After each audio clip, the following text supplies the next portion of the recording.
एक छोटे से गांव में रमेश नाम का एक गरीब लड़का रहता था। उसके पिता मजदूरी करते थे और मां दूसरों के घरों में काम करती थी। घर में कई बार इतना पैसा भी नहीं होता था कि पूरा परिवार पेट भर खाना खा सके।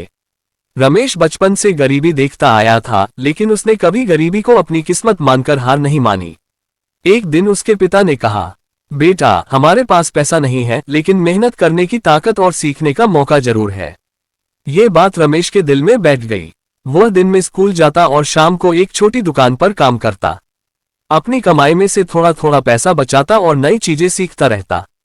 कुछ साल बाद रमेश ने मोबाइल और कंप्यूटर का काम सीख लिया। उसने अपनी छोटी सी दुकान शुरू की। शुरुआत में ग्राहक बहुत कम आए। कई लोगों ने उसका मजाक उड़ाया और कहा, तुम गरीब हो, बड़ा आदमी बनने का सपना छोड़ दो। लेकिन रमेश ने हार नहीं मानी। उसने दिन रात मेहनत की, ग्राहकों के साथ ईमानदारी से व्यवहार किया और अपने काम को लगातार बेहतर बनाया। धीरे धीरे उसकी दुकान चलने लगी। फिर उसने दूसरी दुकान खोली और कुछ समय बाद अपना छोटा व्यवसाय शुरू कर दिया।